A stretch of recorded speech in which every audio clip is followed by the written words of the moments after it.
네, 선택의 여정 두 번째 그리고 세 번째 시간까지 함께 오늘 전하도록 하겠습니다.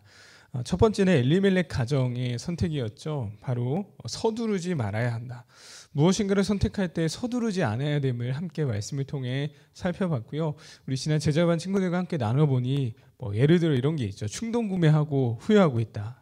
그때 진짜 필요한 것 같아서 막 안 되면 안 사면 안 될 것 같아서 샀는데 결국 지금 안 쓰고 있다. 이런 이야기들도 나누는데요. 서두르지 않는 그 순간에 그 시간을 허락하신 하나님을 기억하면서 하나님 이끄심을 조금 더 신뢰할 수 있는 우리 모두가 되었으면 좋겠습니다. 두 번째는 오르바입니다. 오르바의 선택을 통해서 상식적인 선택, 좀 풀어서 얘기하자면 우리가 감당할 수 있는 선택을 하자라는 내용입니다. 자, 오르바는 누구일까요? 바로 나오미의 며느리입니다. 나오미에게 며느리 둘이 있었죠. 오르바와 룻인데요. 두 번째, 세 번째는 바로 이 며느리들의 선택을 함께 살펴보려고 해요. 자, 우리 오르바의 선택 함께 살펴보죠. 나오미가 이제 베들레헴으로 돌아가기를 작정하게 되죠. 그래서 두 며느리에게 다시 한번 말합니다. 내 뱃속에는 너희의 남편이 될 만한 아들들이 없다라고 말하고 12절에서는 나는 이제 늙어서 다시 결혼할 수 없다라고 표현합니다. 그리고 내가 당장 어떤 남자를 만나 결혼해서 아들을 갖는다라고 쳐도 그 아들이 자라기까지 너희 언제 기다리고 있을 거니? 라는 이 표현을 쓰고 있습니다. 한마디로 두 며느리에게 너희도 고향으로 돌아가야 된다라는 그 말을 더 적극적으로 하고 있는 거예요. 설득력이 있는 말이죠. 늙었고 그때 당시에 이 풍습이었거든요. 아들이 죽으면 그 동생이 이제 아내로 맞이할 수 있는 그런 형편도 안 되니 너희 돌아가야 된다. 과부로서 이 베들레헴에 돌아가서는 너희 살기가 너무 힘들 거야 라는 표현인 겁니다. 그리고 한 가지 더 쐐기를 박는 말이 있습니다. 13절 말씀입니다. 여호와의 손이 나를 치셨으므로 나는 너희로 말미암아 더욱 마음이 아프도다. 하나님이 나를 치셨다. 난 하나님께 벌을 받은 사람이다라고 고백하면서 결국엔 우리 함께할 수 없으니 함께하지 않는 것이 너에게 훨씬 더 나으니 고향으로 돌아가야 돼라고 말하고 있는 거예요. 자, 우리 이 나오미의 말들이요. 두 번째 며느리들에게 하고 있다라는 걸 기억할 필요가 있습니다. 무슨 말이냐면 첫 번째 너희들 돌아가라라고 했을 때는요. 며느리들이 말 안 들었어요. 그래서 두 번째 지금 말하고 있는 겁니다. 결국 이 두 며느리 중에 첫째였던 오르바가 어떤 선택을 했을까요? 14절 말씀입니다. 그들이 소리를 높여 다시 울더니 오르바는 그의 시어머니에게 입맞추되 룻은 그를 붙쫓았더라. 자, 그들이 소리를 높여 다시 울었대요. 자, 그 장면을 한번 상상해 보세요. 한번 그래 너희 가야 된다. 근데 어머니 안 됩니다. 두 며느리가 붙잡는 거예요. 그때 다시 한번 호소력 있게 말하는 겁니다. 내 뱃속에 너희의 남편이 될 만한 아들들 없고 나도 나이 많았고 만약 있다고 해 너희 언제 기다릴래? 그 얘기를 하니 같이 부둥켜 안고 운 거예요. 무슨 말일까요? 결국에는 서로 떨어져서 각자의 고향으로 가는 게 맞는 선택이었다는 거예요. 그걸 알았던 것이고요. 그래서 소리를 더 높여 울 수밖에 없었던 상황인 거죠. 결국 오르바가 어떤 선택을 합니까? 그의 시어머니에게 입을 맞추고 결국 자기 고향으로 떠나갔다라는 겁니다. 자, 우리 뒤에 살펴보겠지만요. 둘째 며느리 룻은 어떻게 선택을 하죠?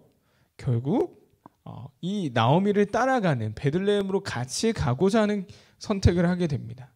자, 이 두 여인의 선택이 나뉩니다. 오르바는 고향으로, 룻은 베들레헴으로 같이 가요.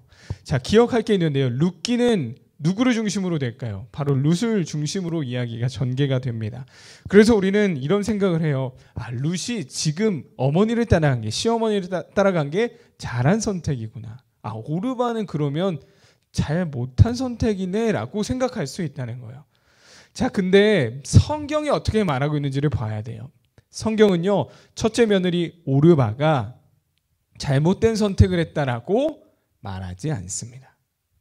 자, 시어머니의 평가를 한번 볼게요. 1장 8절 말씀. 나오미가 두 며느리에게 이르되 너희는 각기 너희 어머니의 집으로 돌아가라. 너희가 죽은 자들과 나를 선대한 것 같이 여호와께서 너희를 선대하시기를 원한다 라고 합니다. 너희 고향으로 첫 번째 말하는 거죠. 너희 고향으로 돌아가 라고 하면서 어떤 이 축복의 말씀을 하냐면 너희 며느리 너희가 죽은 너희의 남편 그리고 나에게도 이미 선대했다. 그러니 하나님도 너희를 선대할 것이다 라고 해요. 자, 이미 죽은 남편들 그리고 시어머니에게까지도요 인간으로서 할 수 있는 도리를 다 했다는 겁니다. 그렇기 때문에 오르바의 선택을 잘못된 선택이다, 이기적이다, 믿음이 없는 선택이다 라고 말할 수가 없는 거예요. 그리고 오르바는요 어쩌면 나오미가 가고자 하는 길과 똑같은 길을 걸어가고자 하는 겁니다. 나오미가요 모압 땅에서 과부로서 살 수 없기에 결국엔 베들레헴 고향으로 돌아가는 거잖아요. 나오미도. 그럼 누구도 마찬가지인 거예요. 오르바도 오르바 입장에서는 베들레헴이 이방 땅이지. 이방 땅에서 과부로서 살아갈 수 없기 때문에 자기 고향으로 가는 거거든요. 그러니까 나오미와 똑같은 결정을 하고 있다라는 거죠. 한 신학자는 이렇게 말합니다. 상식적으로 그에게 남은 유일한 길이었다라고 표현해요.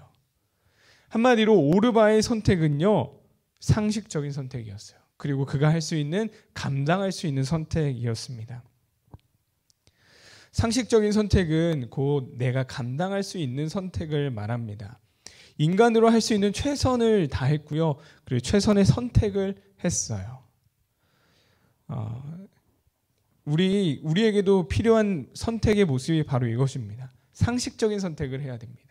상식적이라는 건 결국 내가 감당할 수 있는 선 안에서 선택하는 것을 말합니다. 이것은 교회에서도 굉장히 자주 일어나는 거고 교회에서 되게 많이 실수하는 것 중에 하나입니다. 때로 교회를 보면요. 교회 다니는 성도들 그리고 우리 친구들도 마찬가지예요. 너무 열정이 많고 교회도 사실 그런 거에 거의 무감각합니다. 열정이 있는 사람들을요. 한없이 데려다가 갖다가 써요. 무슨 말이냐? 내가 할 수 있는 시간과 능력, 체력은 한계가 있는데요. 너무 많은 걸 감당하고자 한다는 거예요. 그걸 그냥 막 수용하고 받아들인다는 거죠. 예를 들어 볼까요? 우리 제자반 친구 중 한 명은 뭐 다른 친구도 있는지 모르겠는데 제자반 친구 중 한 명은요. 제자반 합니다. 소년부 보조교사도 하고요. 찬양팀도 합니다. 학생 임원까지 합니다. 공부 언제 할 거예요 도대체? 그냥 뭐 할 수 있는 건 다 하고 있는 거예요. 뭐 옆에서 같이 하자 뭐 이런 내가 좋아서 한다 이런 것도 있겠지만요. 이거 결코 건강한 모습 아닙니다. 우리는 분명히 제한된 시간과 제한된 체력, 제한된 에너지를 갖고 있어요. 그렇기 때문에 모든 거 우리가 다 할 수 없다고요. 결국 할 수 없는 것 그리고 누군가 뭔가를 부탁해도 내가 안 됩니다. 못합니다 라고 말할 수 있는 그 지혜도 필요하다라는 거죠. 앞으로 여러분들이 살면서요. 내가 할 수 있는 것과 감당할 수 없는 조금 버거운 것들이 있을 수 있습니다. 그래서 못하는 거, 어려운 것, 너무 버거운 건요. 때로 거절할 수도 있어야 돼요. 그게 상식적인 선택이고 내가 감당할 수 있는 선택입니다. 내가 할 수 있는 걸 해나가는 그 지혜가 우리에게 있어야 함을 믿습니다. 오늘 오르바가 그걸 보여줬어요. 최선을 다하지만 내가 감당할 수 있을 만큼 감당하자는 거죠. 자, 이런 지혜가 우리에게 있기를 소망합니다. 세 번째는 룻이 했던 선택입니다. 룻의 선택은요. 뭐 어떤 걸 봐도 이것밖에는 답이 없어요. 믿음의 선택이었어요. 자, 룻이 오르바가 그렇게 떠나가고 난 다음에 룻이 이 시어머니에게 말합니다. 어머니를 따르지 말라고 저에게 그렇게 말씀하지 마세요라고 하면서 어머니께서 가시는 곳에 저도 가겠습니다. 어머님이 머무시는 곳에 저도 같이 머물겠습니다. 그리고 어머니의 백성이 나의 백성이 되고 어머니가 믿으신 하나님 저도 그 하나님 따라가겠습니다 라고 해요. 자, 그리고 17절에 이런 표현이 있습니다. 어머니께서 죽으시는 곳에서 나도 죽어 거기 묻힐 것입니다 라고 말해요. 그리고 내가 죽는 일 외에 어머니를 떠나면 여호와께서 내게 벌을 내리시고 더 내리시기를 원합니다. 한마디로 어머니를 결코 떠나지 않겠다라고 하는 거죠. 자, 지금 루시 어떤 선택을 하고 있는 겁니까? 나오미의 인생이 어땠어요? 이미 실패했고요. 이미 망한 사람이었습니다. 남편 그리고 아들들까지 다 죽은 아무 힘도 없는 과부였거든요. 그것도 이방 땅에서요. 자, 근데 이런 나오미를 향한 루시 어떻게 선택하는 거예요? 이미 망한 사람과 함께 하겠다는 겁니다. 도대체 무슨 생각인지 모르겠어요. 남편도 자식도 재산도 없는데 어떤 희망도 소망도 없는데요. 그거 따라가겠다는 거예요. 그리고 죽어서까지도 그 어머니와 함께 하겠다는 고백을 하고 있는 겁니다. 질문입니다. 그리고 한번 생각해 봤으면 좋겠습니다. 누가 이런 선택을 할 수 있을까요? 우리 좀 전에 오르바의 선택을 살펴봤죠. 그 오르바의 선택은요, 상식적인 선택이라고 그랬어요. 내가 할 수 있는 한 최선을 다하지만 내가 감당할 수 없는 거는 선택하지 않는 것. 자, 어떻게 해서 이런 상식적인 선택을 뛰어넘는 믿음의 선택이 가능하냐라는 겁니다. 자, 흔히 이 룻의 선택을 보고 우리도 믿음을 선택해야 됩니다. 어머니의 하나님이 나의 하나님이 되기를 원합니다. 그 믿음 가지고 선택하면 됩니다. 라고 쉽게 말하지만요. 우리 현실 속에서 어떻게 이런 선택할 수 있겠냐는 거예요. 사실 이 선택은요. 사람이 할 수 있는 선택은 아닙니다. 사람이 그 시어머니에게, 며느리가 시어머니에게 할 수 있는 선대는 아니에요. 이미 선대는 오르바와 룻이 이미 보여줬습니다. 그럼 뭘까요? 그러면 도대체 하나님은요, 룻기를 통해서 룻의 이 선택을 왜 보여주시는 걸까요? 바로 하나님이 죄인인 우리를 위해서 하신 선택이 어떤 것이었는지를 이 선택을 통해 보여주고 계신 겁니다. 룻이 하는 고백, 그 행동, 결단, 모든 건 결국 하나님이 우리를 향해서 해주신 그 모든 것과 동일했어요. 이미 망한 인생, 이미 어떤 소망도 없는 인생, 그 인생과 함께 하시겠대요. 죽어서까지도 함께 하겠다. 그와 함께 묻히겠다. 라는 이 룻의 고백은 죄인을 향한 하나님의 고백인 것이죠. 이것을 누구 통해 드러났나요? 바로 예수 그리스도입니다. 하나님이 독생자 예수 그리스도를 보내셔서 아무 희망도 소망도 없는 인생 가운데 찾아오셔서 그와 함께 죽고 그와 함께 다시 살리시는 걸 우리에게 보여주신 거예요.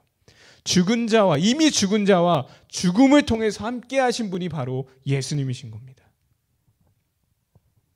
죽음 가운데 있던 자들에게 생명과 소망을 만들어 주신 분이 바로 예수님이세요. 그래서 이 룻의 선택은 결국 하나님이 우리에게 보여주실 그 사랑을 보여준 하나의 예표인 것입니다. 그럼 우리는 어떤 존재라는 거예요? 나오미와 같은 존재다. 소망이 없는, 자식도 재산도 소망도 희망도 어떤 것도 없는 우리 인생.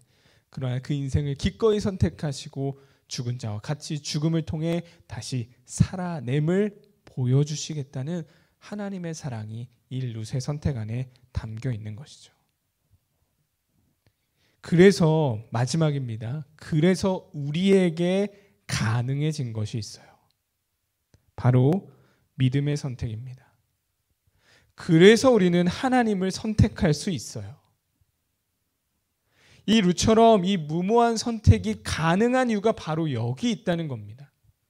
때로는 상식적인 우리가 가능한 테두리 안에서의 선택을 해야 되지만 때로는 하나님을 선택하고 믿음을 선택하고 너무나 무모한 것을 선택할 수 있는 이유가 바로 여기 있는 겁니다. 하나님이 우리를 향해 그 선택을 이미 하셨기 때문에, 이미 예수 그리스도를 통해서 그것을 이루셨기 때문에 우리도 믿음으로 믿음을 교회를 선택할 수 있는 게 바로 여기 있는 거예요. 그 믿음의 선택이, 하나님의 그 선택이 우리를 살리셨듯이 우리도 하나님을 선택하며 믿음을 선택할 수 있는 그런 지혜가 있기를 소망합니다. 분주함 속에서, 세상의 풍조 속에서요, 미련해 보일 수 있어요. 그러나 상식적이지 않아 보일 수 있지만요, 그러나 그 미련해 보이는 믿음과 그 하나님을 선택하는 것, 그것이 우리의 살 길임을 믿습니다. 우리 선택의 여정 세 가지 함께 살펴봤습니다. 첫 번째는 엘리멜렉 가정을 통해서 서두르지 않아야 된다는 것. 두 번째, 오르발을 통해서 상식적인 내가 감당할 수 있는 선택을 해야 된다는 것. 세 번째, 룻의 선택, 믿음의 선택이었습니다. 이 선택은요, 인간이 할 수 있는 것이 아닌 하나님이 우리에게 어떤 선택을 하셨는지를 보여주신 예표였다 그랬어요. 그래서 그것이 근거가 되어 우리도 믿음의 선택을 해 나갈 수 있다라고 했습니다.